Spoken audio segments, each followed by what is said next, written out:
Well, thank you everyone for being here this morning. This is the Career Technical Education and Special Education Transition Network meeting. And this morning we have a jam-packed schedule. That's why I made it a 2-hour meeting instead of a 90-minute meeting today. There is a link to the participant folder that you should have received in your email, but when you get copies of the recording, you can see that the participant folder is linked and there are lots of great resources in there. Today, we have Brenna Bartlett here from the Office of Career Technical Education, and she'll be talking to us about work-based learning. And Katie Good from Southeastern Ohio Tech Prep will be talking with us about pre-apprenticeship and apprenticeship programs.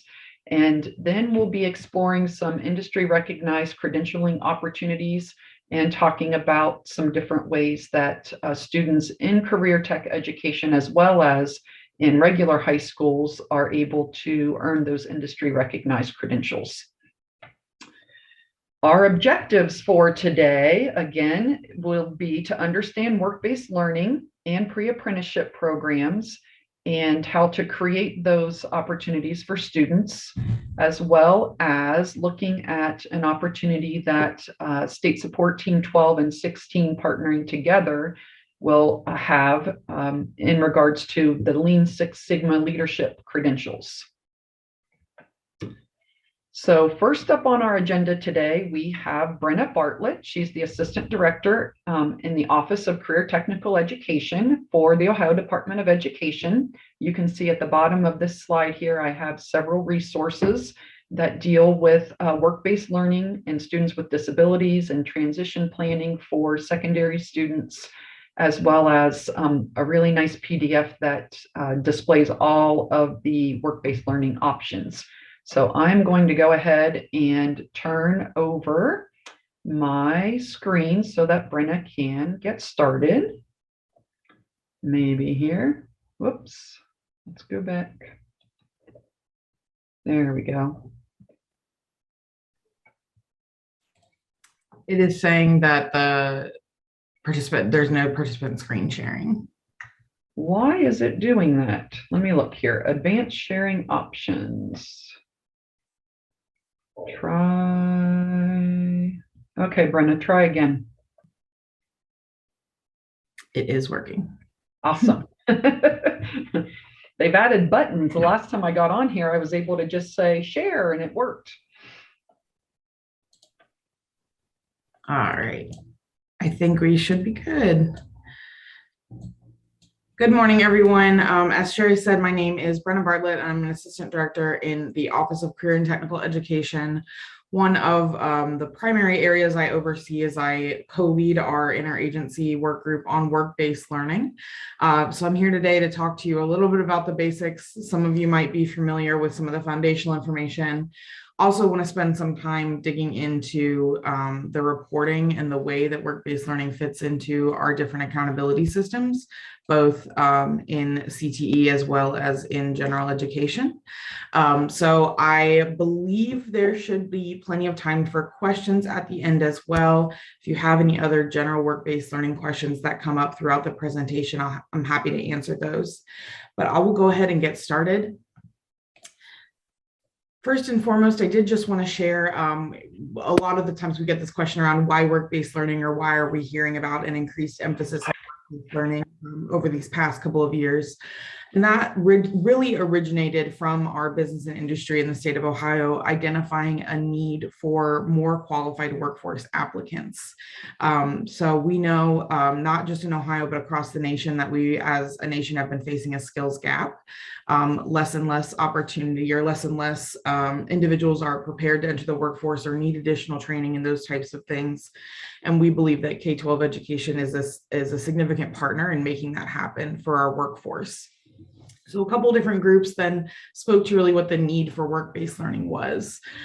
We then saw work-based learning popping up as a priority within both state and federal legislation. So this is not a piece of legislation, but you will see work-based learning emphasized throughout the current state strategic plan for education, Each Child, Our Future. Because Each Child, Our Future is focused on that ultimate outcome of what happens after the student leaves our K through 12 education system, we want to focus on opportunities during K through 12 education that set them up for success. And having the opportunity to participate in a work-based learning experience obviously provides a student a leg up in kind of being able to transition to any type of post-secondary outcome, whether that is moving on to additional training and education, higher education, or entering the workforce immediately. Either way, there are a lot of skills that the student's obviously going to be able to develop, observe, and mirror as a part of being in that work-based learning requirement. So you see that emphasis on it within that strategic plan. Because of that, it is officially also a part of our graduation requirements and in a way that a student is able to demonstrate competency in order to meet graduation requirements and be able to graduate from secondary education. On the federal level, many of you will know work-based learning is a very significant emphasis in the newly authorized Perkins 5 legislation, which is the federal legislation that provides for career technical education. Ohio selected work-based learning as our quality performance indicator. We had a couple of different options. We talked with stakeholders throughout the state, and we all agreed that work-based learning was the most accessible options for all of our different programs, pathways, and students. But that doesn't mean that it hasn't taken some time to get set up, and we're working towards the goal of making it an option for everybody.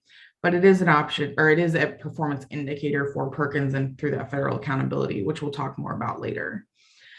And so now we're really in that phase of implementation. We identified the need, we put a bunch of policy and legislation and practice in place, and now we're really getting down to implementation. I referenced just a few things here. I'll talk a little bit about a few of them more later on. We have very unique minor labor laws in the state of Ohio that allow for flexibility with work-based learning opportunities with employers. That could be a whole other separate presentation. So if you have additional questions about that, I'm happy to point you in the direction of our Department of Commerce to help answer those. But the kind of the simplest answer is that Ohio's minor labor laws are not applicable to students that are enrolled in approved career technical education courses. So what that means is that when students are enrolled in approved career technical education, approved through the Department of Education, they have a lot more flexibility in the way that they're able to work and be partnered with employers. Senate Bill 166 we'll talk about a little bit later, but that is our first ever tax incentive for employers that are offering work-based learning. So we're excited to have that coming up as well. And then over the past couple of years, we've also developed a number of state-supported internships in different in-demand career fields, including manufacturing, information technology, and healthcare. So again, we're seeing a lot of emphasis, a lot of attention placed on work-based learning over these past couple of years.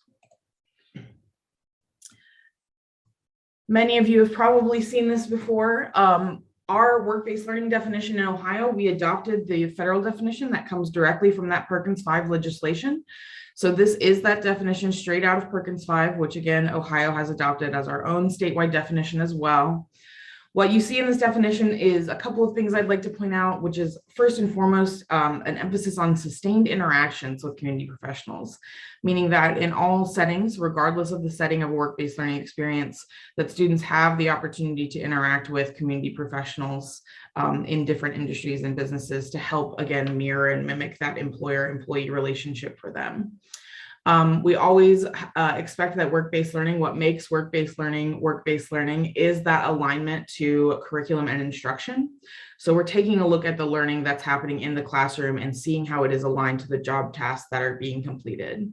Those can be technical skills, like from our career technical education programs. They can also be academic skills, as well as professional skills like those listed in the Ohio Means Jobs Readiness seal. So a lot of different ways to demonstrate alignment to classroom learning or learning outcomes, but that is definitely an expectation of all work-based learning experiences. What we have linked here at the bottom is the same resource that Sherry shared earlier. It's just our general work-based learning overview that goes in depth on not only the definition, but some of our requirements as well as the different types. I mentioned earlier, but did want to emphasize again, work-based learning is not only a part of our CTE accountability systems, but it is obviously part of the graduation requirements for the class of 2023 and beyond. It's a possible supporting demonstration of competency in career experience and technical skill. For that reason, you'll hear us frequently say, beginning as early as 9th grade, students can accumulate up to 200, or should be accumulating a minimum of 250 hours of work-based learning aligned to either their program of study, if they're enrolled in career technical education, or prior to or without enrollment in career technical education, we're looking for alignment to their student success or graduation plan. And then, of course, with evidence of positive evaluation, as is stated in the law. So again, when we talk about accountability for work-based learning, anytime that you're seeing that pop up, whether it is graduation requirements, whether it is CTE, work-based learning is making its way into the LEA report card as well here soon. Regardless, the minimum expectation when we look at these different pieces is always going to be a minimum of 250 hours accumulated across grades 9 through 12. So that is going to be consistent across the board. I know sometimes there's confusion about that. These are our different types of work-based learning. These again are emphasized and have further detail on that overview that was linked. You see here that apprenticeship, pre-apprenticeship is listed as one of the types. The reason that we kind of get separated out sometimes, I know Sherry talked about comparing the two. Pre-apprenticeship, apprenticeship is work-based learning. It gets kind of specialized sometimes because it is special. Not only is it overseen and approved or recognized by Apprenticeship Ohio, Ohio State's Apprenticeship Council, but there are a couple of different special considerations and requirements, particularly for those, which you're going to hear about a little bit later. These types are really not meant to be black and white of everything that is possible. It's just meant to give a sense of what is possible, to kind of define those typical work-based learning experiences that you may be used to seeing, such as internship or pre-apprenticeship, and then talking about some of the more unique ones like a school-based enterprise, entrepreneurship, or a simulated work environment. So these definitions, what's included in that overview, are really just kind of meant to be guidelines to help give you a sense of what's possible so that you can design a work-based learning experience that meets the needs of your students and your employers. Regardless of the type of work-based learning, and why I kind of say that those are really just, we call them buckets frequently. The buckets are different types of work-based learning. Regardless of your work-based learning experience, it's going to need to meet these 3 requirements or qualifications in order to be considered to meet our definition in Ohio of work-based learning for reporting as part of those accountability systems. So first and foremost, we always say work-based learning must occur at a work-based learning site. However, that can be virtual or it can exist within the school facilities.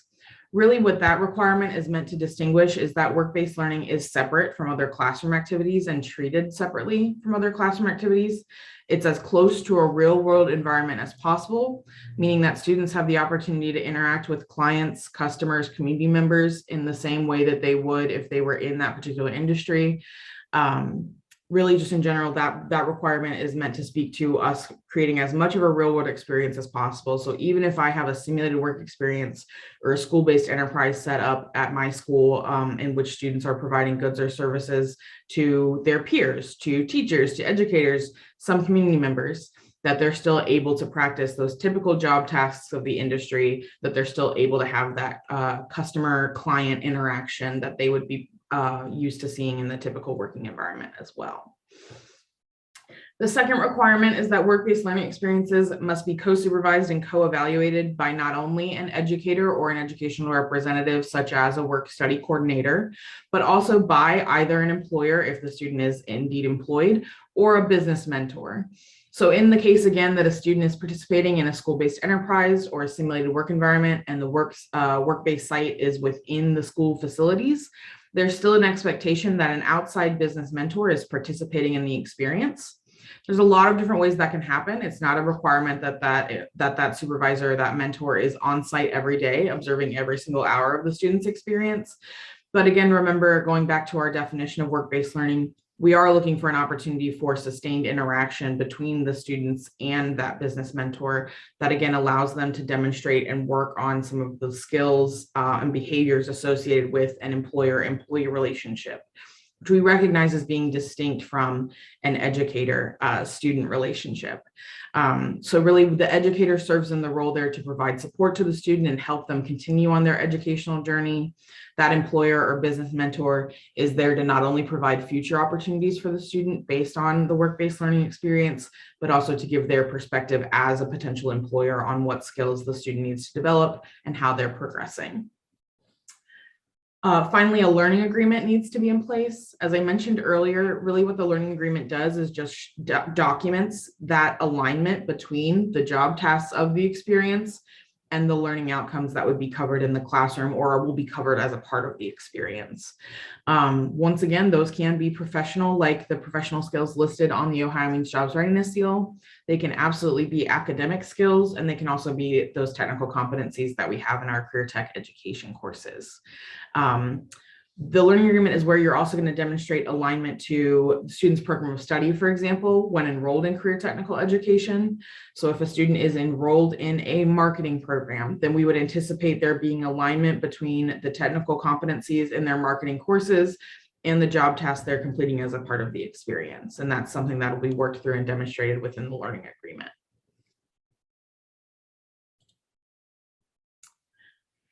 Jumping away from sort of that foundational information into work-based learning reporting, we're going to take a look at each one of these elements individually, except for, in fact, the last one, and I'll touch base on that one really quick.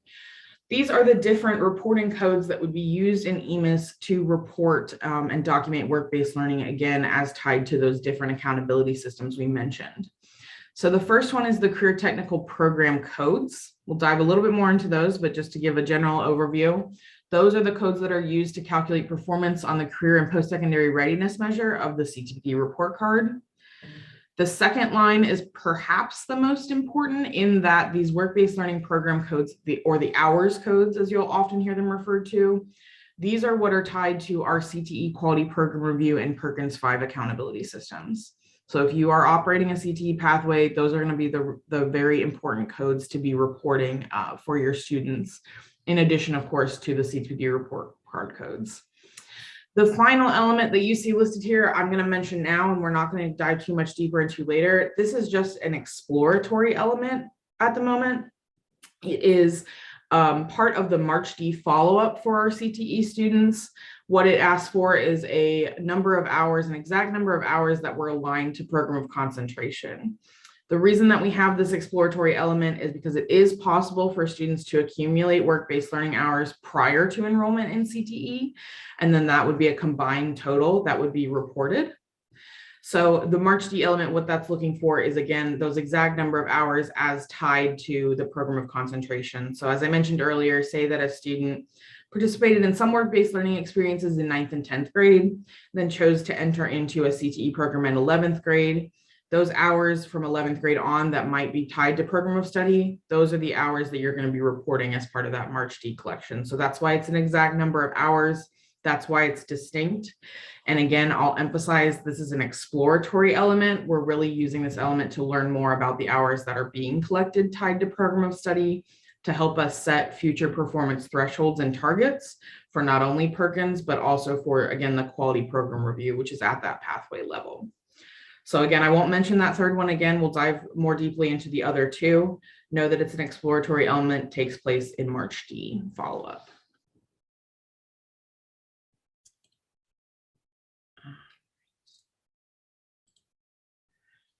So first and foremost, I mentioned the career technical program codes. These are 3 distinct codes. One references internship, the second references apprenticeship and pre-apprenticeship, and then all of those other types that I mentioned are going to fall into other work-based learning. Again, these codes are specifically used to calculate performance on the career and post-secondary success measure on the CTE report card. The reason that this element is distinct is because there are no minimum hours required to report these codes. So when you have a student participate in any type of work-based learning experience, whether it's going to fall in that internship, pre-apprenticeship, or other work-based learning category, the minute that they begin participating, you are eligible to report these codes. There are no minimum hours tied to these codes. Again, that's why they are distinct from the other reporting element. If you are in a JVSD, you will already know that either these codes that need to be reported in the student collection, or you're gonna have to coordinate with the member school to ensure information is accurately reported in the graduate collection. So what I mean by that is that JVSDs do not have the ability to report in the graduate collection. These can be reported in the student collection, and that's perfectly fine. However, if you were not able to report in the student collection and needed to report in the graduate collection, you would be working with the member school that the student had come from to help create that accurate reporting for these codes. You can report multiple codes. It is not unusual that a student might have participated in one type of work-based learning experience and then participated in another. So say, for example, that they did participate in a school-based enterprise and then later participated in an internship. You can report both the other work-based learning code and the internship code. They only need to be reported once. They will stick with the student. So again, if you report that school-based enterprise in 10th grade, you don't need to report it again. It'll stick with the student. And then if later on their senior year, you report the internship code, both codes will still be tied to the student. So can report multiple codes, only need to report once. Again, the way that this particular element factors into accountability is in that CTE report card under the career and post-secondary readiness measure. You see all the different information here about how that gets calculated. You'll see it, of course, listed in these two separate bars. It falls under work-based and service learning. So it does accumulate 0.33 points depending on what's reported. So then you see some examples here on the side. If you had students that were counted in the measure under option 1, then you would see work-based learning students come up as bonus students for an additional 0.33 bonus points. And then if you have students that are completing options under option 2, then you'll either see them represented in the combination of the 3 emerging readiness measures, or there's also additional bonus measures. But regardless, you're earning for each time that you're reporting a code for a student, you're getting 0.33 points towards this measure on the report card. And you can see this demonstrated on the CTE report card, even though there are not grades for this year, you can still see how these numbers added up under this post-secondary or career post-secondary readiness measure. So again, these program codes, first and foremost, are tied specifically to the CTE report card. The next element are super important hours codes. As you see here, there are codes representing different hours bands, which are meant to represent the number of hours a student has participated in work-based learning experience. These are used again explicitly for calculation on the CTE quality program review and Perkins 5 accountability systems. So those calculations, and we'll touch base on this, occur at the building pathway level and then the overall career technical planning district level, respectively. Once again, can be reported in either the student collection or the graduate collection. Again, JVSDs can either report in the student collection or coordinate with member schools to report in the graduate collection. You're going to report hours as specified, right? So if your student earned a cumulative total of 300 hours of work-based learning experience, then you would be reporting that 310499 code. If they earned a cumulative total of 110 hours, you would be reporting the 310249 code. Again, completion of a minimum of 250 hours is not only a part of our accountability systems, but is also a demonstration of competency in meeting the graduation requirements. These hours codes were designed to be reported as the cumulative total at the end of secondary education, meaning that they were designed to only be reported once. That was the feedback that was received by our data and accountability group from our external stakeholders, that they only wanted to have to report once. So that's how they've been designed. However, they can be reported annually. There are a number of different reasons that schools have reached out to ask if they can report annually. One being that, occasionally we have students that are transient or moving around a lot, and they want to be able to capture the information for the student that was completed while the student was at their particular district or school. So they can be reported annually, but whenever you are reporting these codes, always be reporting the cumulative total for the student. Because they are hours bands, and just in general, EMIS cannot calculate the total number. So whatever you report is what EMIS understands to be the amount for the student. So if the student had 100 hours one year and 100 hours the next year, then you would be reporting the cumulative total of 200. not just 100 one year, 100 the next year, if that makes sense. So again, if it's easier to just report once and track it at a local level until the student is leaving secondary education, that's perfectly fine. But again, if you at the local level, if you have an interest in reporting more than that, just as a part of your tracking mechanism, you're able to do that. Just remember, the system will not add your numbers together. So you want to always report the cumulative total.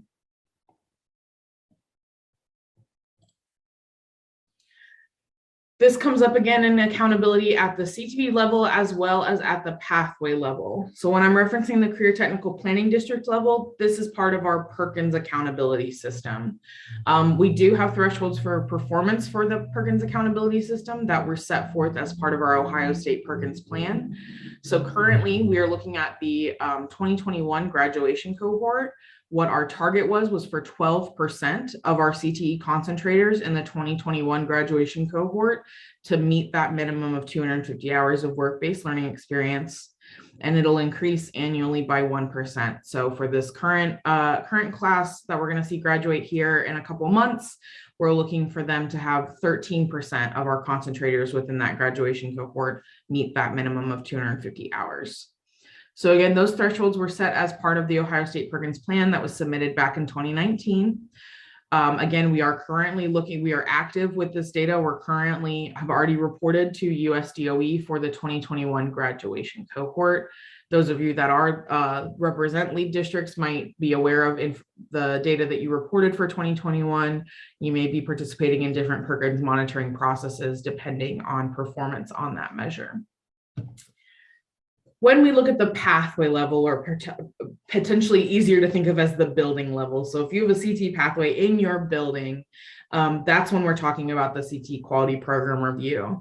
We have been held harmless for the quality program review, meaning that there have been no required continuous improvement activities under the quality program review for a couple of years now. That was not only as a result of the pandemic, but also because of the transition to Perkins 5.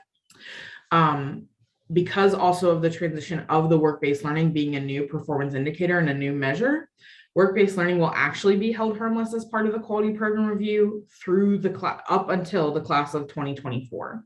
So the first time that you will be receiving a true rating of compliant or non-compliant and asked to do performance improvement activities or continuous improvement activities as part of the quality program review won't be until we're looking at data for that graduation cohort of 2024. The intention of that, right, is that it's going to take some time to build some of these things up, especially at the pathway level, especially if your pathway is one where it's a little bit more difficult to create work-based learning opportunities, or you have to be a little bit more creative in looking at things like simulated work experience or school-based enterprise versus having access to internships and those types of things. So the intention, of course, is to provide time for schools to build these programs. So definitely know, even though it won't become a compliant or non-compliant issue at the pathway level until 2024, definitely, and I know you all are, have talked to many of you before, I know all the great things you're working on to get these programs set up, but definitely be thinking of it now, right? Start building those opportunities for students now to try and provide for that 2024 graduation cohort. What I will say is that the threshold or the performance target level has not yet been set for the quality program review. Again, that's because we are looking at the data we've been able to collect over the past couple of years to help us inform what an appropriate performance target will be based on what's been reported over the past couple of years. So that number should be, we should be able, or our target for quality program review, I apologize, the target for work-based learning for the quality program review should be forthcoming fairly soon, but it is not yet established. But definitely use the kind of Perkins levels, this kind of 12 to 15% range as a guide of what you're aiming for. For most pathways, when we're looking at concentrators in a grad cohort and a pathway, even if you were looking at 15% of your students, that really only typically shakes out to be 1 or 2 students meeting that 250 minimum. So definitely don't feel overwhelmed. Start small. Look at opportunities that will provide an opportunity for 1 or 2 of your students to try to work towards that 250-hour minimum, and then be able to expand and scale those opportunities as you find success and continue building. Again, we recognize this does take time to stand up these types of experiences.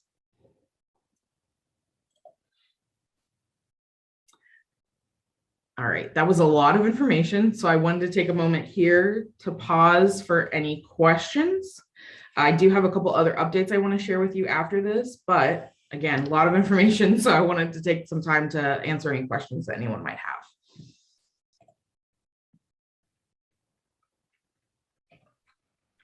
Brenna, I'll ask a clarifying question for, excuse me, some of the member districts.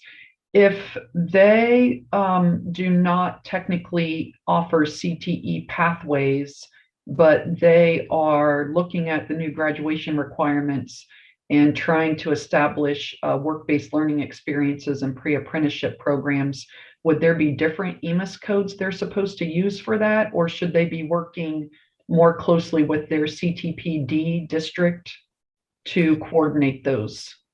So I did mention work-based learning experiences, including a pre-apprenticeship, are becoming part of the LEA report card.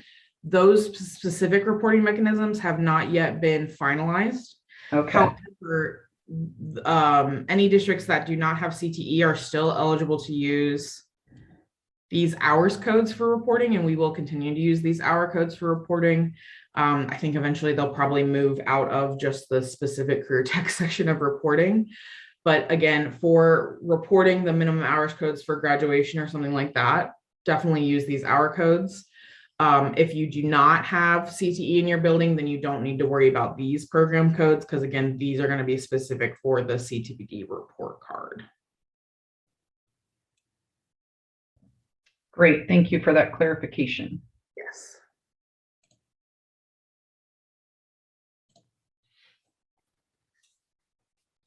And Sherry, I can send you these slides to Perfect. share. Any other questions? All right. So a couple of other things I wanted to just let you know. We have a couple of exciting things coming soon. One, we have been working to develop an employer guide to work-based learning. This is a general guide, regardless, again, of participation in CTE or otherwise. Just how can employers get involved with work-based learning? How do we design an experience? Who can help? Giving additional information on education-related things like learning agreements, all of that sort of thing. So this has been one of the most requested resources we've had from our educators as well as from our business folks. So we hope to have that available soon. It's working through our internal communications process. So as soon as possible, it will be available and posted and shared widely to help you connect better with employers to create and stand up these opportunities. And then the other thing that I wanted to just share a little additional information about was that Senate Bill 166 that I mentioned earlier. This is an employer income tax credit certificate program that was outlined in Senate Bill 166. What it does is it incentivizes employers to provide for work-based learning experiences by offering them 15% of student income or up to $5,000 in credit per student based on the income the student is paid. That'll go back on, that'll be considered again a tax credit for their income tax. So the way that that'll work is that starting on March 23rd is when the law goes into effect. Students that are employed March 23rd throughout the end of the year will be, employers will be able to report the income that those students earned to the Department of Education in January of 2023. We will then produce a tax certificate to them that demonstrates what the amount of credit they've earned is. Again, either 15% of the student's total income or up to $5,000, whichever is the lesser amount. That is huge. We've not had something like that in the state of Ohio to help incentivize work-based learning experiences for our employers. So I encourage you to reach out to your employer partners with more, to kind of let them know that this is coming and try to get set up for them. Again, the application piece of it won't necessarily be available until 2023, but there is guidance posted on our website, and I'll grab the link for that here as well. There's guidance posted on our website that lets them and you know what is the required information going to be on that application so that you can make sure that you're recording it now to be able to be used when they can report for the 2022 tax year in January of 2023. But again, that's a big deal. We would love for people to take advantage of it because it is currently just part of part of our current budget biennium for these next 2 years. So we'd like it to be successful so that we continue seeing an emphasis placed on this opportunity for our employers. All of our work-based learning information and resources are going to be available at our work-based learning website. That is where the overview lives and a ton of other information. It's where all our employer guide will live. So I wanted to make sure you all had access to that web link. My contact information is there as well. More than happy to answer any additional questions that you might have. And yeah, I think that's it for me, if there aren't any additional questions.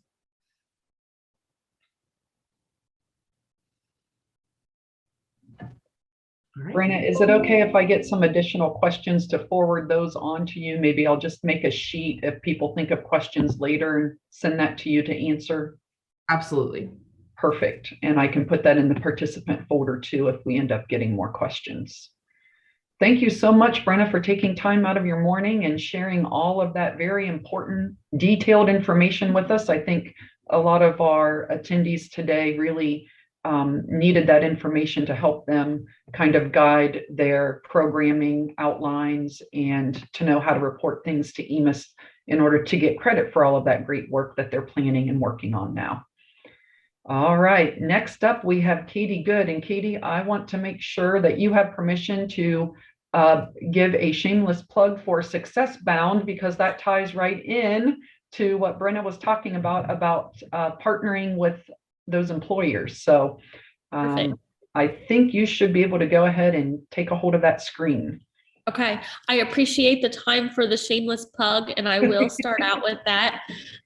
We do have our annual Success Bound Regional Conference coming up. The date is April 27th. I will share a save the date flyer and registration information both with Sherry and in the chat.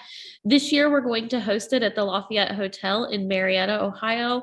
We're working on getting our agenda finalized, but we will have keynote speakers, business tours, breakout sessions featuring additional information on items like Senate Bill 166, and hoping to get some great information about workforce and workforce projections here in our region. So hold the date, April 27th in Marietta, and I appreciate the time to plug that, Sherry. Let me go ahead and share my screen. I will also do a brief apology for my sound today. I came down with a wonderful cold, so apologies for that. Can you all see my PowerPoint presentation? Okay, Sherry had asked me to talk a little bit about pre-apprenticeships, but I wanted to first also do an introduction both of myself and of what tech prep is for those of you who may not be familiar. So I am Katie Good. I'm the Chief Administrator for the Southeast Regional Tech Prep Center. My office is based most of the time out of my home, but technically out of Belmont College over on the far east side of the region. We do serve a 25 county region, and I will show that map here in just a second. So Tech Prep, as a program and as a center, we have three main goals. The first of those is to build and foster relationships between education, business, and community partners in the region, with highlights around work-based learning opportunities for high school students in career and technical education, and assisting and strengthening school district state mandated business advisory councils. So I think that is, of course, what brings me here to talk to you all today.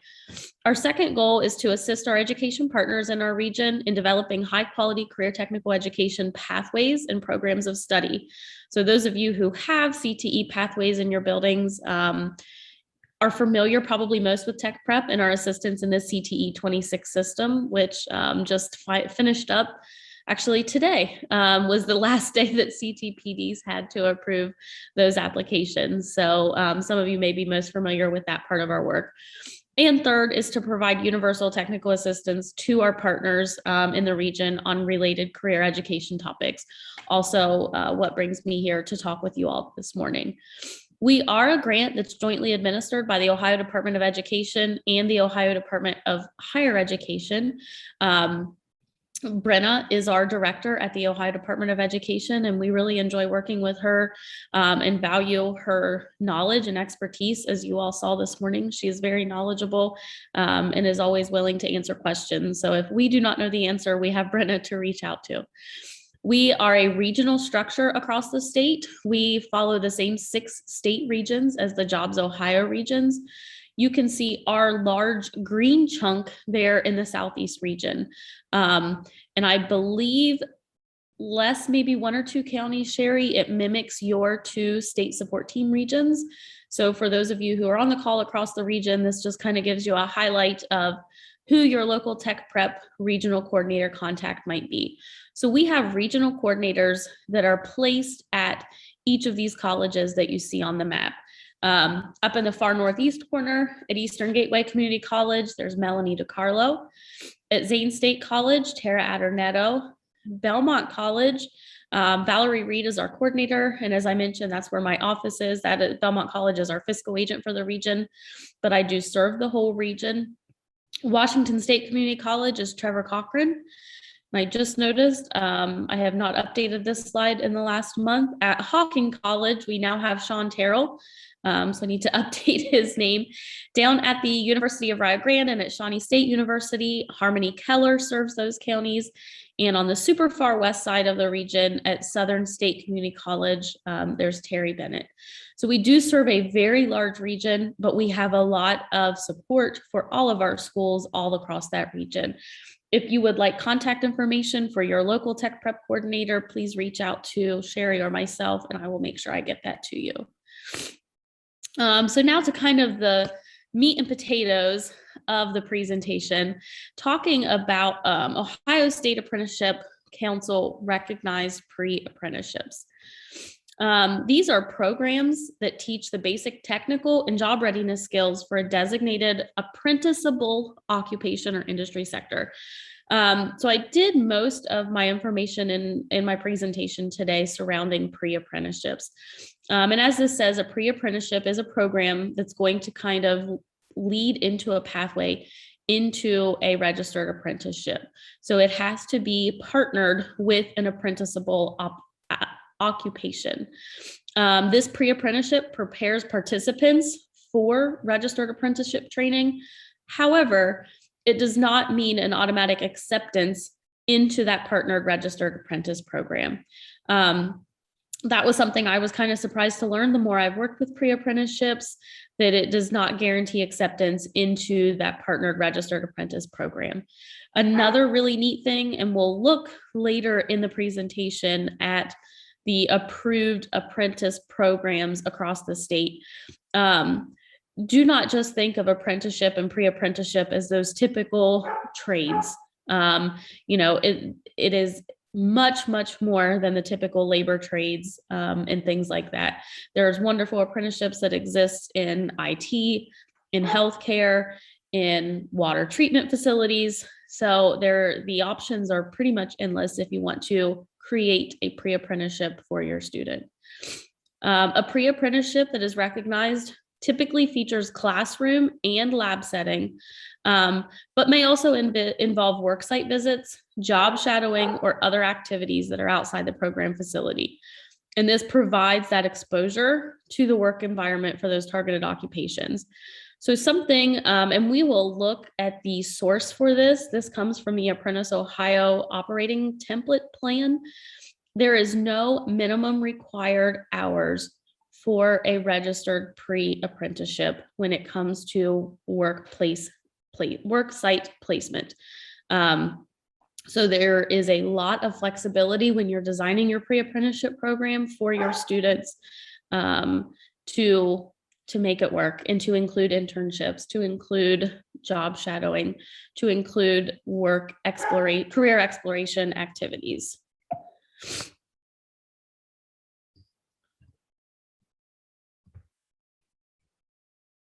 Step one, and really this is the only step that I have outlined because it is the most important step, is to reach out to your apprenticeship service provider. So why Ohio can't just always follow the same maps is kind of bananas, right? we look at all of the different regional maps and it's confusing. So Apprentice Ohio also has their own regional map. And I did highlight, I believe, all of the counties that are represented here today. Most of you are going to be in area E. Some of you are over in area F. So your contacts, if you are in the green section in the southeast corner of this map, is going to be Julie Metler. If you are in the red area F section, is BC Campbell. These are your regional apprenticeship service providers with Apprentice Ohio. They are your experts in setting up your pre-apprentice and apprenticeship programs, and will most definitely walk you through the program, hold your hand, and help you get through that approval process. Yes, I will get this material to Sherry so she can share it in the participant folder today. So there is a lot of information, and as I was preparing for this presentation, there's more information than I thought there was, or maybe than what used to be when pre-apprenticeships first kind of became popular a couple of years ago. And so I'm going to just link out to a couple of these, and when Sherry shares this, you'll have these links, but I want to make sure that you have the opportunity to see them. So the department actually has a great website on apprenticeships and pre-apprenticeships. And let me just confirm that did switch over to the website and is off the presentation, correct? Okay. Please disregard my obscene amount of tabs at the top. So the department under the career tech page has an apprenticeship and pre-apprenticeship site that has a lot of great information on it. So it goes through the recognition procedure, the steps that you need to take to have a program recognized as a pre-apprentice program. And that recognition is really the important part. In order for your students to earn the 12-point credential that is associated with a pre-apprenticeship, it needs to be a part of a recognized pre-apprenticeship. So following these steps and working with Apprentice Ohio is really key. In this, I did want to share, there's also a sample. So the process of doing this is a little bit daunting, but there is sample work out there for you to look through. And so they provided a sample of a program application that a school did a few years ago. And so you are able to look through one that has actually went through the process. I'm of course not going to go through all of this, but you can see that this school identified that they wanted to have a pre-apprenticeship program in construction technology and in manufacturing, and then they laid out their plans. The eligibility that students must have, which is 95% attendance, their GPA requirements, passing their web exam, etc. So this is a wonderful resource for you if you're looking to start a pre-apprenticeship program, to be able to look to someone who has done it before. Let me find Apprentice Ohio. Sorry, Katie, I just wanted to give a shout out to Julie Metler. I have 2 or 3 districts that are actually on today that have contacted her, and she has suggested a lot of different pre-apprenticeship programs, not just the 1 or 2 that they were thinking of, and has walked them through all of those steps. And she is a valuable resource for schools that are ready to take that step and start those pre-apprenticeship programs. Yes, I highly agree. I've done some work with Julie, very knowledgeable. She is wonderful when it comes to helping you figure the system out and figure the process out, right? Because this is a wonderful opportunity for our students, but the paperwork and getting approved is kind of taxing. So having her to be there to help answer questions and help guide you through is very, very valuable. So agreed. That's why, and I'll go back to that slide here directly. I only said step 1 because Julie will help walk you through everything else. So knowing who that contact is very, very important. The next link I wanted to share is the actual Apprentice Ohio link on pre-apprenticeships. So there's not a ton of information on Apprentice Ohio's website regarding pre-apprenticeships. This is what there is. However, like it talks about, high school students who complete an Apprentice Ohio recognized pre-apprenticeship program are eligible for those 12 points towards their high school graduation requirement option.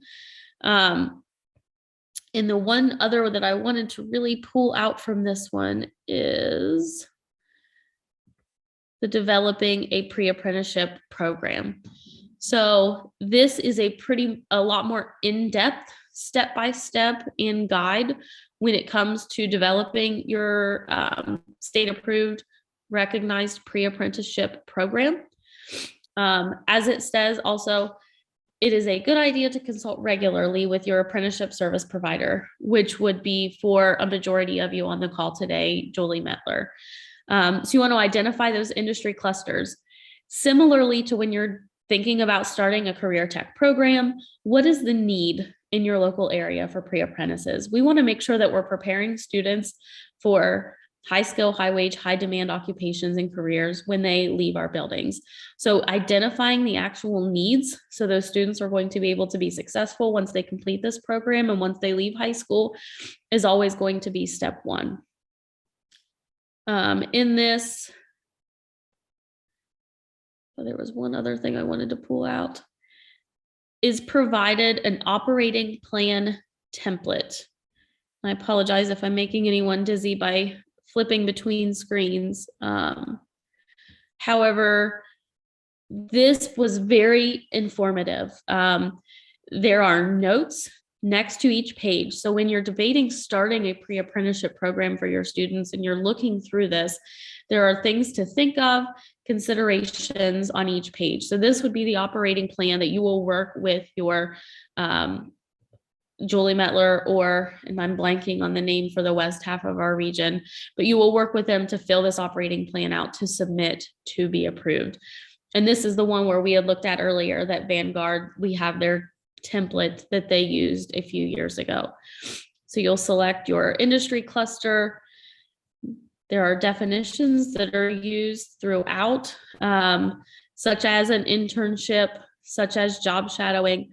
And that was, there is different, we think, when Sherry had talked about comparing and contrasting the differences in work-based learning and apprenticeship and pre-apprenticeship.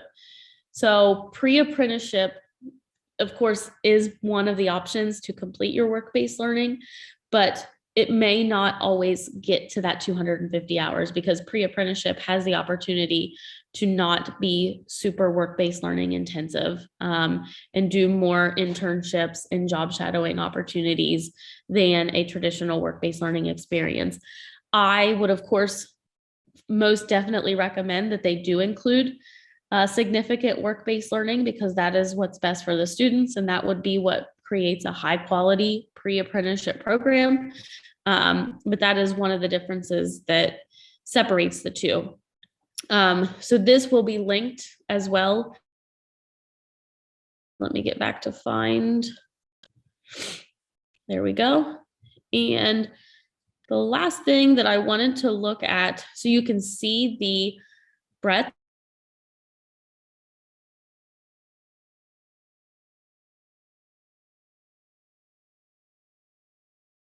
I know it's good. I was there earlier. So this gives you the opportunity. There are 1,300 apprenticeship opportunities in the state of Ohio. Am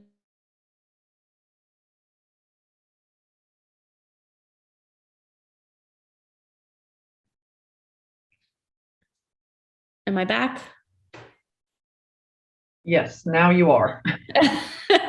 Sorry about that. So this is a way to search because all pre-apprenticeships have to have a registered apprentice sponsor that is in that same apprenticeable occupation as we looked at back in that initial definition. So this is a great way to search for registered apprenticeships across the state in whichever industry cluster that you have identified. It's also a great resource if you are in Noble County or if you are in Muskingum County and you want to see maybe a contact of somebody that's done it before, it's a great way to kind of search through here to see other people that are doing it and get their contact information. I know that one of the keywords I looked at earlier, I just looked up colleges, because colleges can be registered apprenticeship sponsors. So they could be who you partner with when you're developing your pre-apprenticeship. And so you'll see that Columbus State Community College, I believe Washington State has a couple registered pre-apprenticeships or registered apprenticeships, Hawking College. So this is just a great resource to look up not only what apprenticeship programs exist, but give you additional contact information when you're doing some research for your program.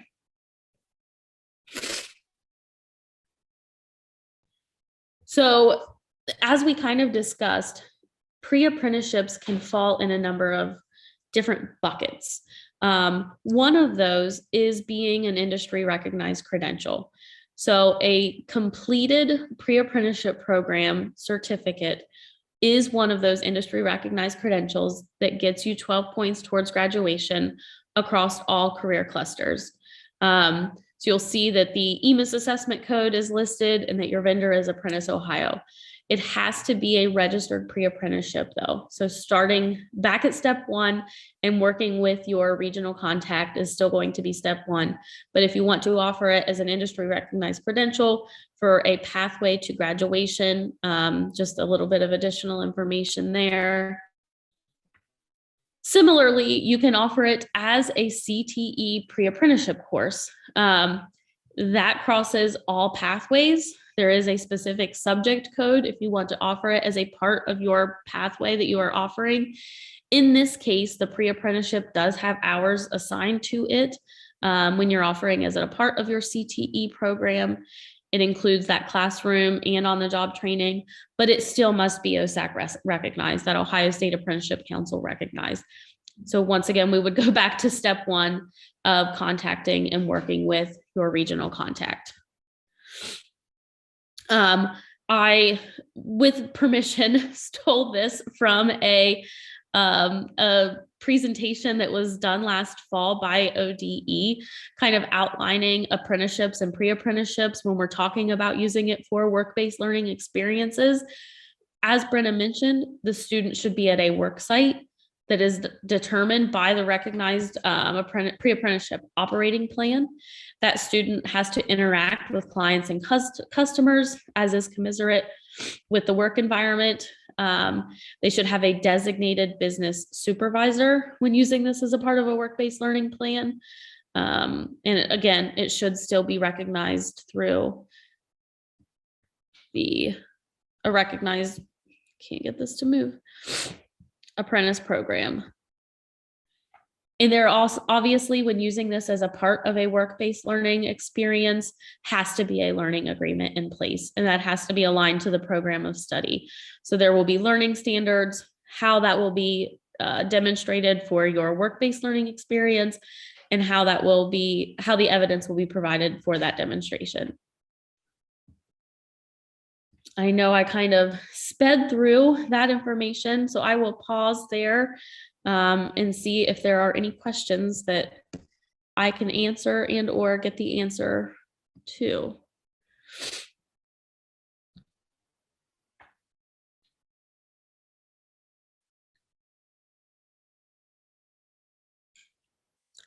As Sherry said, Julie is an invaluable resource to any of you who are interested in starting a pre-apprenticeship program.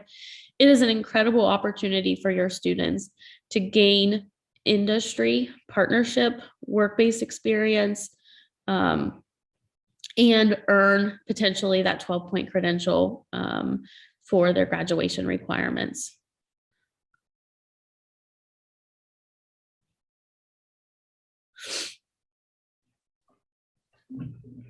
All right. Well, thank you, Katie. We appreciate all of that very valuable information. Brenna, are you still on the meeting today?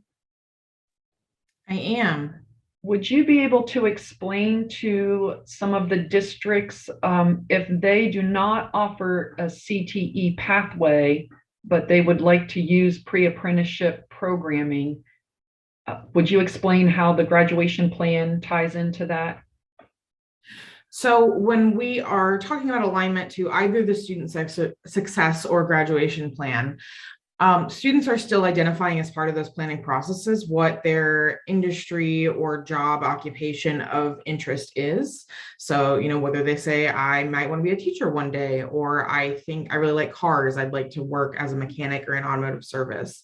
Some area of interest that they're identifying as a part of that graduation plan that should be used to kind of guide the activities they're doing educationally. That's the alignment we would be looking for with the pre-apprenticeship. So if as part of the graduation plan, a student has indicated again that they might be interested in automotive service, then we would expect to see alignment between their any work-based learning experience, including the pre-apprenticeship and that automotive industry. It can still be a variety of things that fall within the automotive industry. They can even have an opportunity to experience a number of different typical occupations as part of that pre-apprenticeship or work-based learning experience. But that's what we mean when we're talking about that alignment, that they are having an opportunity to experience the industry that they are interested in potentially entering after graduation. Thank you, Brenna. I just wanted to make sure we emphasized how important those graduation plans and student success plans are. And of course, the Ohio Department of Education and our Career Technical Planning District leads are also really emphasizing we need to make sure that career exploration is starting not in 9th grade, but as early as kindergarten, because those funds have been released for us to use for students to explore different types of careers. And really, 7th and 8th grade is an amazing time for them to really dig into that that exploration phase and learn about a lot of different types of careers and jobs that they might be interested in, so that success plan or that graduation plan is written before they enter their freshman year and they're able to start some of those learning exploration experiences. Absolutely. All right. We are going to take about a 5-minute break here. I know this is a pretty long meeting, and I will have Seth Hummel coming on. Let me go back to sharing my screen here. And he said he needs about 5 minutes. I had him scheduled for 9:50, but we'll go ahead and take a 5-minute break, and then I will come back and we will talk a little bit about industry recognized credentials and the opportunity that Seth has given us to possibly increase the industry recognized credentials that we're able to offer here in Southeastern Ohio. All right, so we'll be back in about 5 minutes.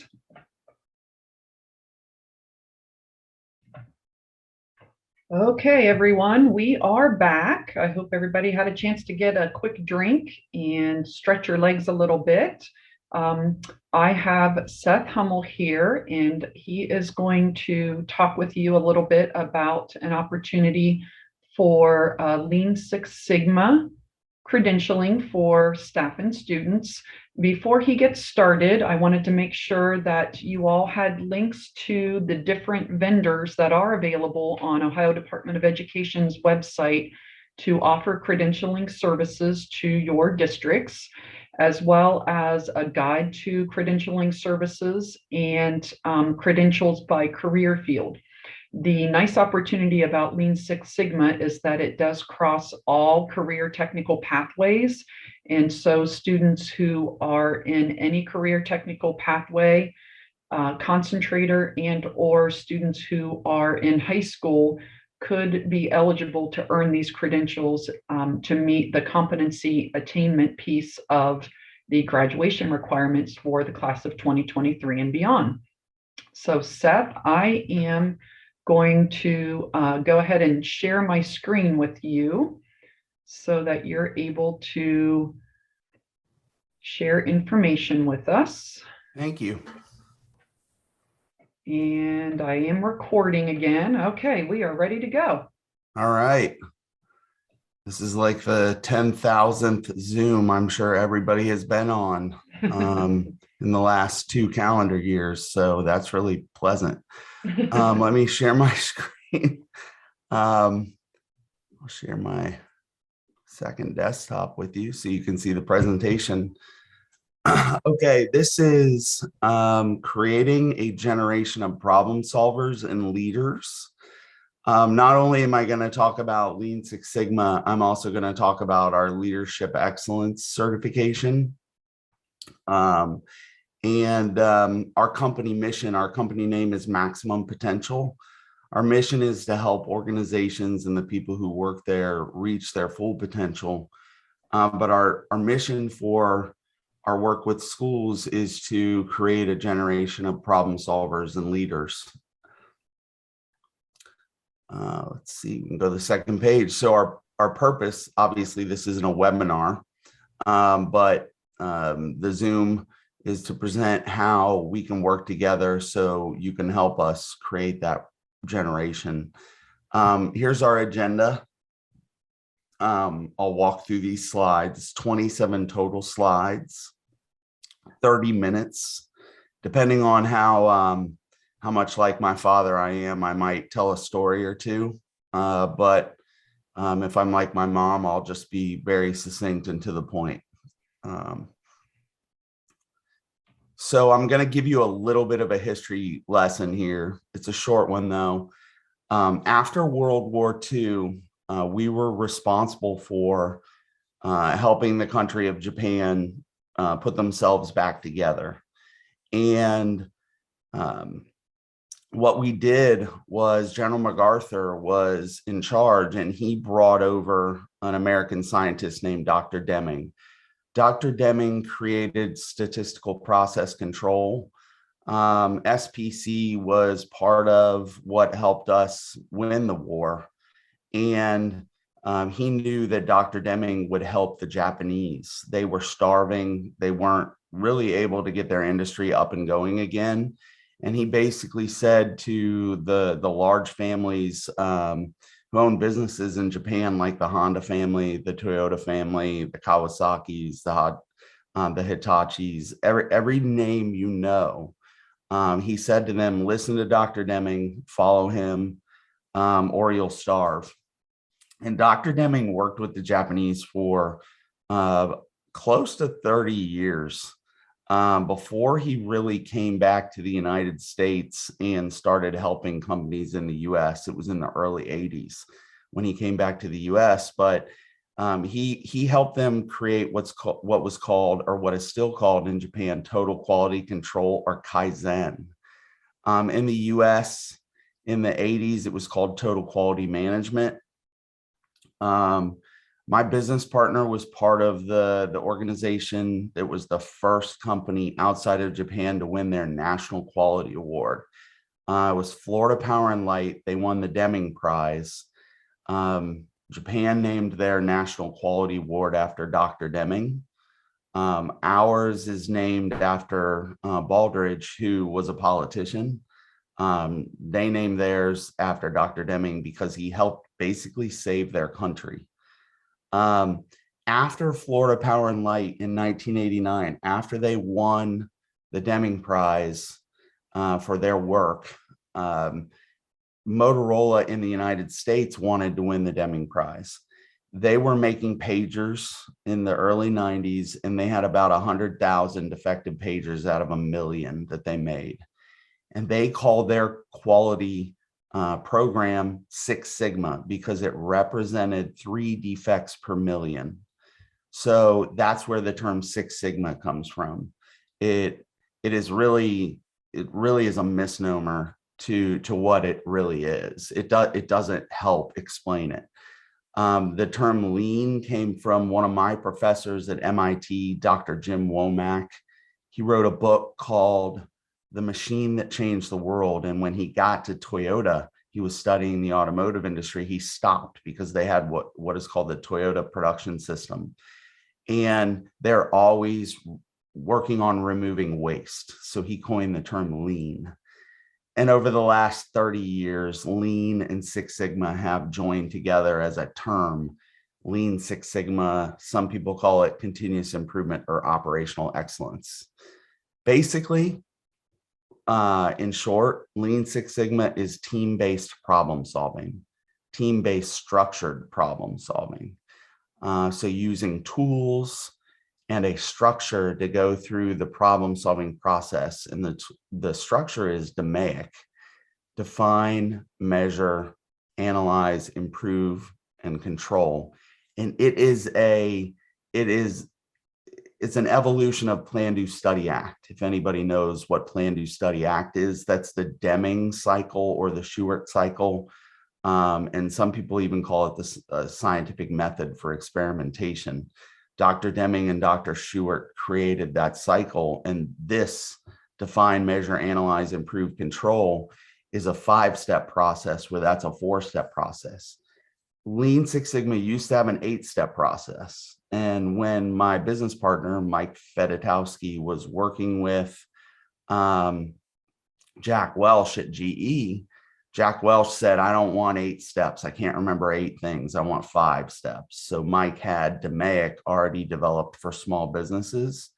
And that's the structure he presented to Jack Welch, and Jack Welch said, yes, let's go with that. And that's really what stuck. Jack Welch also created the belt levels. There's yellow belt, which is team member, green belt, which is team leader, and black belt, which is really kind of outside of the scope of what a high school student could achieve, which is, I don't understand why it's on the point list, but I have people who have master's degrees in engineering, and they can't achieve a black belt. You have to learn about 300 tools and be able to master them. Our black belt for teachers is a little bit different, and I'll explain that as we go on. We teach 27 tools in our yellow belt and green belt. The training that we teach is the same training that we teach high school students, is the same training that we teach the Air Force, the World Bank, Procter & Gamble, GE, the Army, you name them, and they've taken this same course that the students take. Every industry, banks, insurance, hospitals, manufacturing, service companies. It does not only apply to manufacturing. That's something that has to be understood here. It applies to every single business type there is, because every single business type has problems. This is the foundation for a healthy workforce, is problem solving. We teach 27 tools, and those 27 tools can solve 95% of an organization's problems. In the past 25 years, I've worked with about 3,000 companies, and I've never seen one that has gotten to 95%. So that's where we stop. If they want the 95 to 100%, then we can give them more tools. There's about 270 more tools, but those tools really only fit specifically into that final 5%, and they're very industry specific. So these are the steps, and this is a presentation that I'm going to send to Sherry so she can share it with you. So you don't have to take notes the whole time. I wasn't a really good note taker, so I'm not going to expect you guys to take notes. I guess I took some good notes because I ended up going to MIT, but we'll leave that as the side. Define, measure, analyze, improve, and control. They're defining the problem, and this is a team-based project for students. They're measuring the problem. They're using these questions and these tools. They're analyzing the causes, then they implement solutions, and they maintain the gains. I will walk through a sample project so you can see it here in a few slides. We also have our Leadership Excellence course. So together, our 3 courses, Yellow Belt is 3 points, Green Belt, which is Team Leader, is 6 points, and our Leadership course is 3 points. That's a total of 12 points in any pathway in the state of Ohio.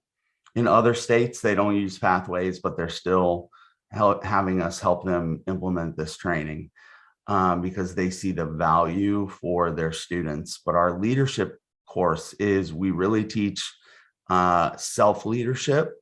And in order to lead others, you have to understand how to lead yourself. So we go through, and there is a side of this that has a leadership challenge in it, but we go through the leadership concepts, defining leadership models, type of work for leaders. In self-leadership, it's creating your mission and goals, self-analysis, and how to accomplish your goals. And then in leading people, it's the same thing. It's creating trust, communicating, and coaching, but you're also helping others set their goals and achieve their goals. And that's something that we teach in the leadership course. Together, 12 points. The leadership course can be integrated. It is project-based. I can tell you this, we do not believe in high stakes testing. We do believe that all of our courses can be adapted for any learner with an IEP. So full disclosure, my name's Seth, and I used to be a teacher. I did teach fourth grade, and I used Plan, Do, Study, Act in my fourth grade classroom.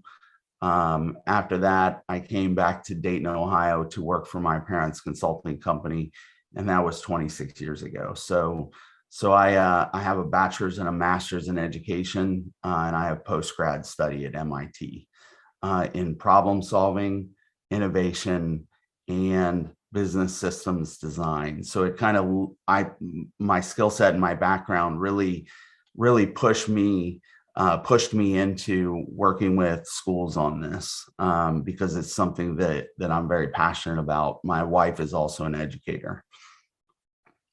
So as I said, leadership, Lean Six Sigma Yellow Belt is 3 points. It's a prerequisite for Green Belt, which is 6 points. And leadership excellence is 3 points. Now, from an industry standpoint, each one of these courses, Yellow Belt is an 8-hour industry course. Green Belt is a 16-hour industry course. And leadership excellence is an 8-hour industry course. So that's 4 total training days. There are projects that go with those. We've designed the courses from a lesson plan standpoint and from a Bell standpoint that they can be done in a semester of high school. All 3 courses satisfy the requirements for the Ohio Means Jobs Readiness Seal as well. You add in a small writing portion and everything should be part of the 3 courses, everything else. So I'm going to give a staff and teacher improvement example. The reason I'm doing this is because we train the teachers and staff in the courses, and then the teachers that are going to be teaching the courses go through a train the trainer after that. So teachers and staff, especially the teachers that are going to be teaching Lean Six Sigma, they need to do a project. So I'm going to use this example to show you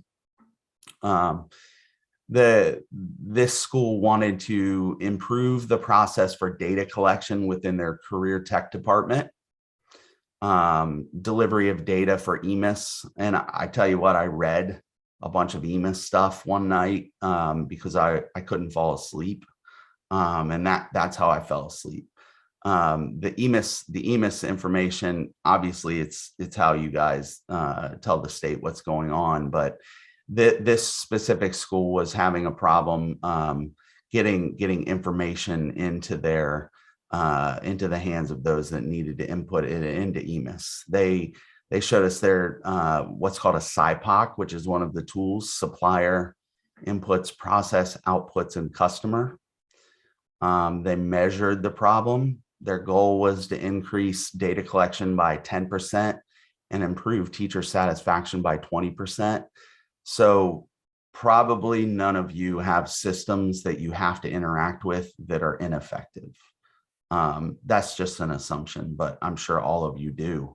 And they had a very ineffective process and way that they were going about this. They showed us their analysis side that obviously we don't want students to gold plate their presentation. We don't believe in non-value added work. So snapping a picture of a handwritten, this is called a fishbone diagram by Dr. Taguchi. He created this. It's a way to do root cause analysis. We don't want it redesigned with software. Just take a picture of it. They found their root cause. They went to the improve step, which is where they develop the solutions and they implement the solutions. So they have a problem and the root cause and the solutions that they're going to put in place.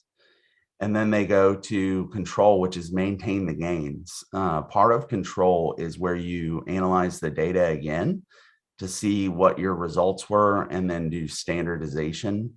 So they increased their on-time rate from 50% to 80%. So that's a pretty big increase. And they improved teacher satisfaction from 15% to 70%. That's a humongous increase.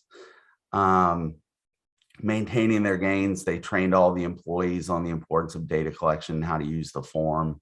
They put in additional information into the form. So this is a living project where it will constantly be improved until it's to the point where everything is at its maximum potential. They have lessons learned. They want their group to meet a little bit more frequently. They took a little longer than they wanted to finish their project. Here's a student example. There are thousands of student examples that we have. And some of the student examples absolutely blow my mind because what we found as we've been doing this with thousands of students is they don't have fixedness in their brain, meaning they don't think that things should be done the way they've always done them because they don't have that data and they haven't really been pushed into a box in the world. So the student examples are fantastic. This is an early one. It's to improve communication between clubs and the school administration on scheduling. They wanted all the students to be able to participate in the extracurricular activities that they wanted to, and there were problems with scheduling because there was no coordination. This is their SIPOC. They analyzed where the data was coming from and who was controlling it. They measured it. They called them collisions, where they had 7 collisions in the past month of where things were scheduled at the same time, and students had to choose whether they went to one or another. They wanted to reduce those collisions by 30%. Here's an example of them gold plating, where they put this into the system rather than or into a slide rather than taking a picture of it. But they got their root cause. They implemented their solutions. Lack of communication between advisors. They set up a Google Calendar training, and they set up Google Calendar for all of the clubs, and they reduced the clashes to 1 clash a month from 7. So it's a 90% improvement.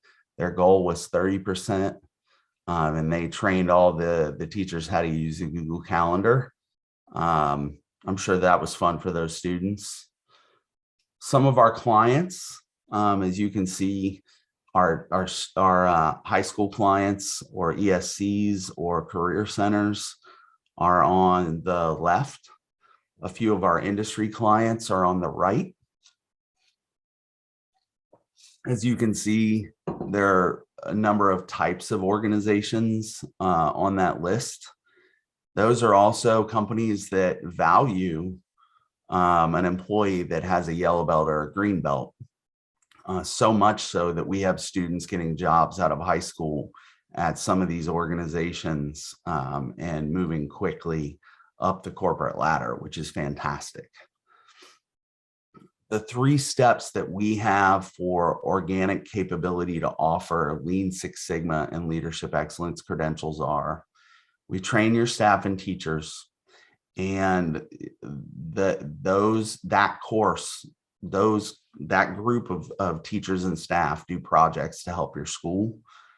The teachers then go through a train the trainer and certification, and the school system licenses our curriculum. That means you get a printing license, so the manuals can be printed at your school.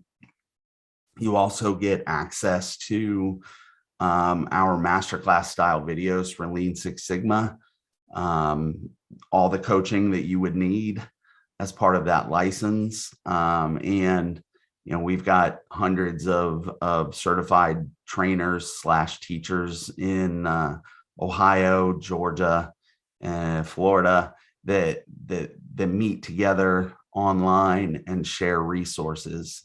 And then your school system can train and certify students. We issue the certificates. Your trainers co-sign them with us.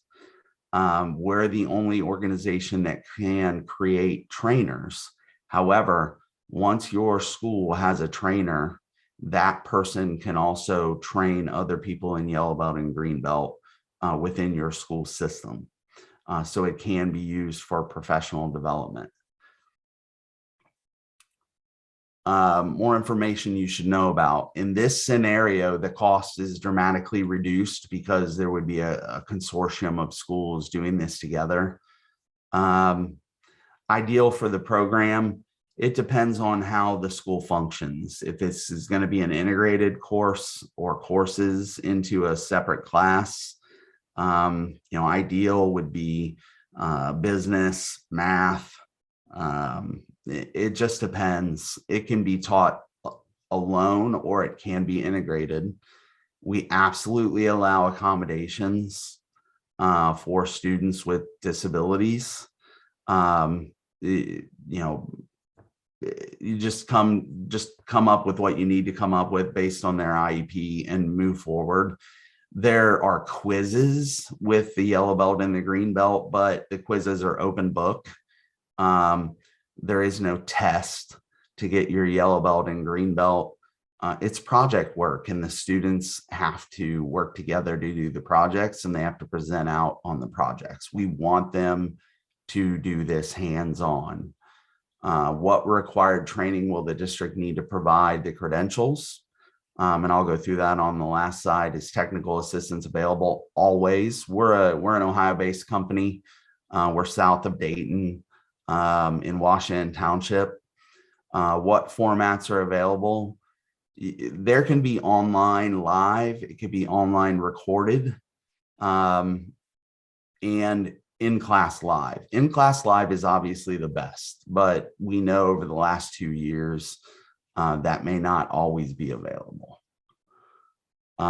We provide the following: staff and teacher Yellow Belt, Green Belt, and leadership certification training. Then a train the trainer.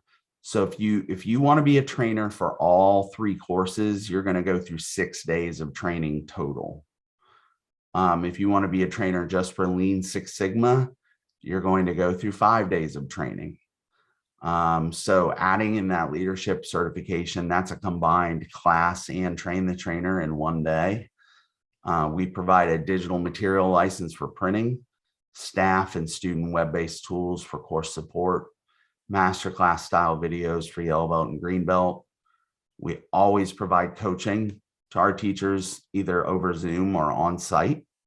And we encourage collaboration among districts for best practices and examples. And that is it. And that was probably record time, 25 minutes. So I can rest assured that I did save you guys some time. But I'm going to hit pause on this, and then I'm going to pass back the controls if I can figure out how to do that. And I'm going to let Sherry moderate some questions. Somebody has a question, certification question. A previous slide stated that the semester of teaching and learning is required to complete all 3 courses. Is that a year of activities? for all three or a year for each of the three. No, I mean, we've had schools teach this in 4 days where they have the students out during testing. We've had schools teach this in 3 months because they have the students longer than a bell.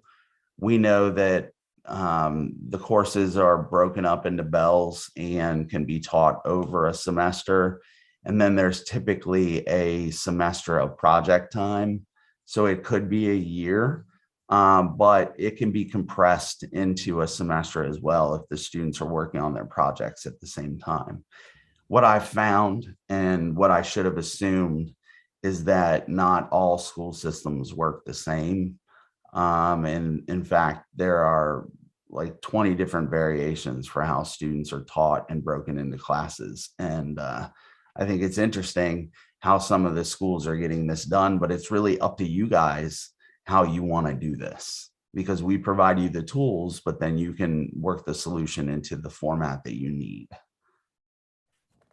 Seth, is there like an approximate number of hours for each course to kind of give them an idea of how long it might take to go through the leadership training for the industry day of training is 8 hours. So if you think about the 3 courses are 4 total days, so that's 32 hours of training.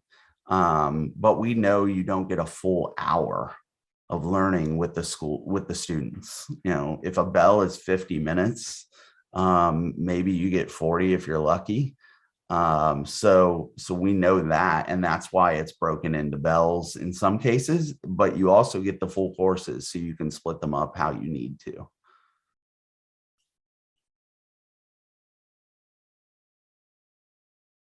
Any other questions?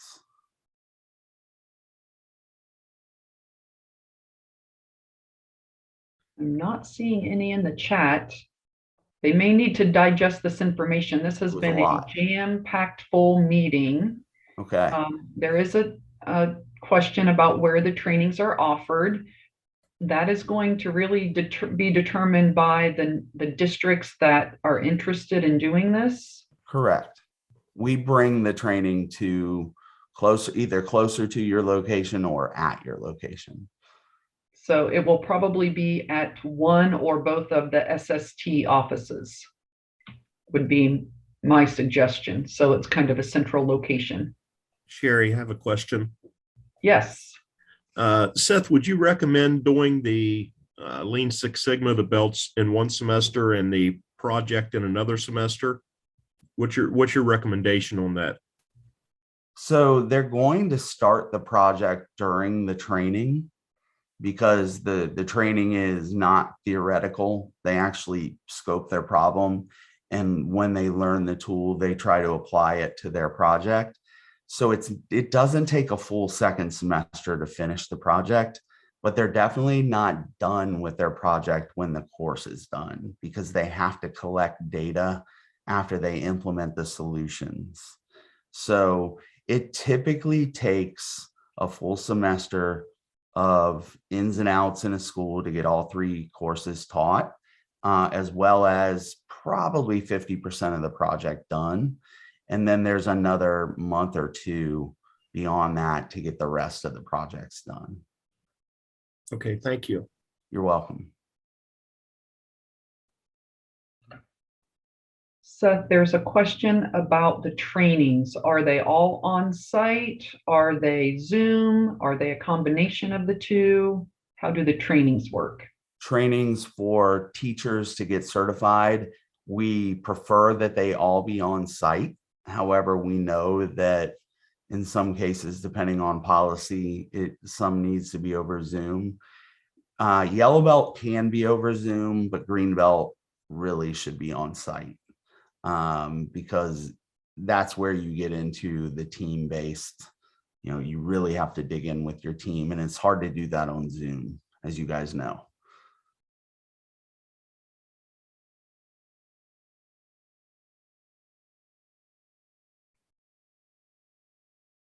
Sherry will have more information from a pricing standpoint, because pricing changes depending on how many schools are involved. I will tell you this, it's a fraction of what we charge industry because we have plenty of industry work and we do not want to charge schools the same thing that we charge the industry. We're not going to accomplish our goal that way.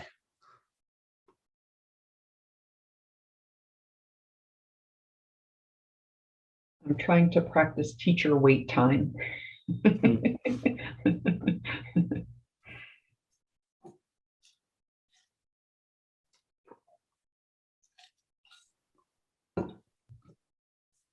Well, Seth, I appreciate you taking the time to break that down for us. I've been sharing the information that you and I talked about, which is what your presentation is, but I kept telling everyone, if you want to hear it eloquently spoken, you need to attend this meeting because I'm just giving you bits and pieces of what I'm remembering. Well, thank you for saying it was going to be eloquent.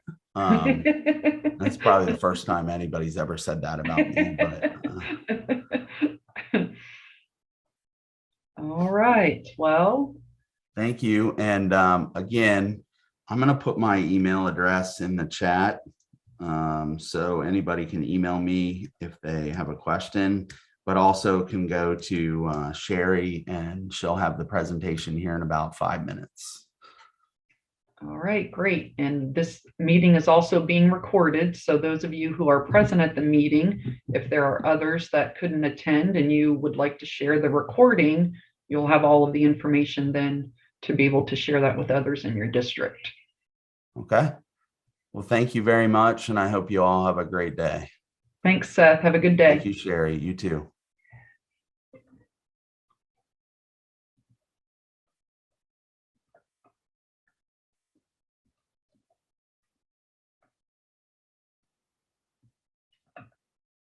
All right. Are there any other burning questions? We have had a lot of information thrown at us today. I know you may need to go take a nap now and let everything digest before you can even begin to think about what questions to ask. Like I said, this meeting will be recorded and feel free to share this with others. You will be able to find the recording on the SST12 website. I know some of you are from State Support Team 16's region, but remember, I am shared between 12 and 16, and my home base, my fiscal agent is through State Support Team 12.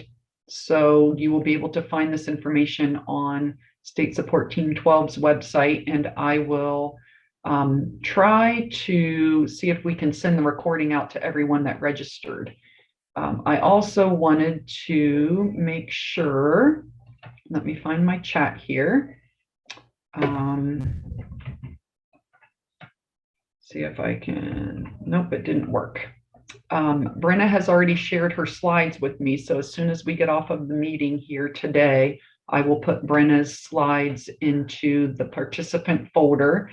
And Katie and Seth said they would both share slides also. So I will get all of those put in the folder. A timeline for finalizing, I'm calling it a first cohort because I feel like we will probably have a lot of interest once people start sharing this and we start looking at the graduation requirements. And remember what Brenna said, it is going to take a few years to get everything that we need in place to ensure that our students have the best opportunities available to them for graduation competency. I am hoping, and again, I do not know what Seth's calendar looks like, but I am out of the office for 2 days this week at a conference in Columbus, but I am hoping by the middle of next week, I have a firm 10 school districts that would like to send 2 people each and or 12 or 14 school districts that are interested in sending 1 person each, so that we can get our minimum of 20 people registered and get some dates set with Seth. The training dates will be determined by Seth's calendar, But I found the easiest way to make sure we are all available is just to send out a doodle poll, and you'll be able to look at that and identify the dates that work for everyone involved.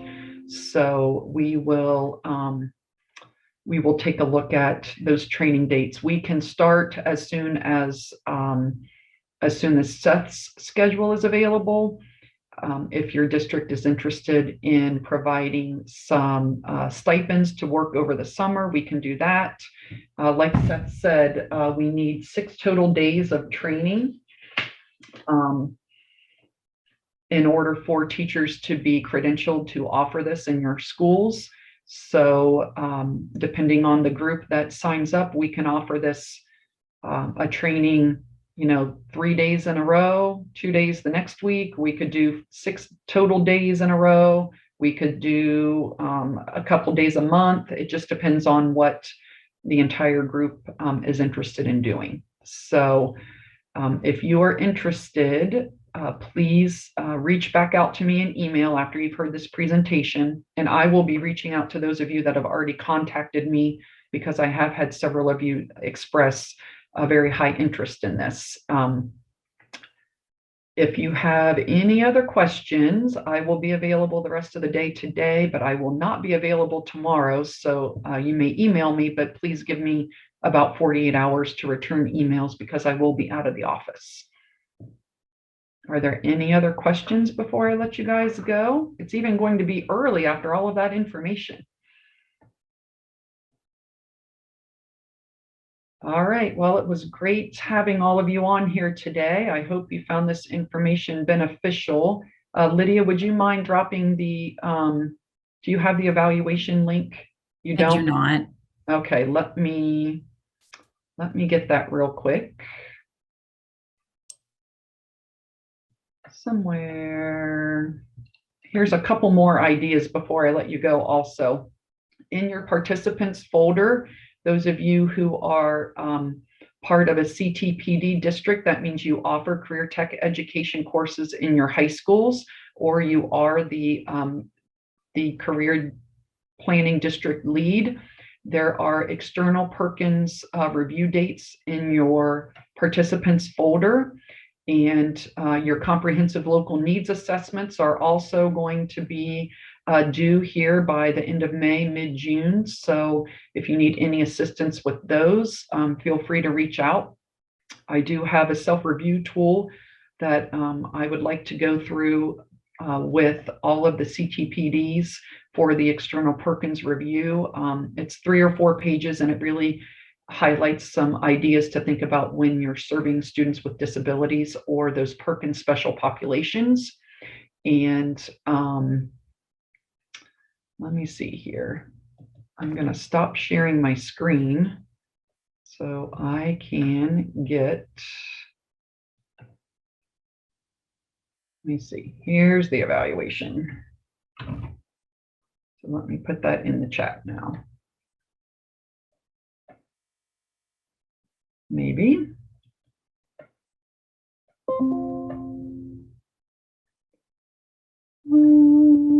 Where did my Zoom go? There we are. Okay, Katie put the success bound registration link. That is hot off the presses because that wasn't on there yesterday. I was going to put that in a slide. Thanks, Katie. The evaluation I just put into the chat there. If you could fill that out for me, I would greatly appreciate it.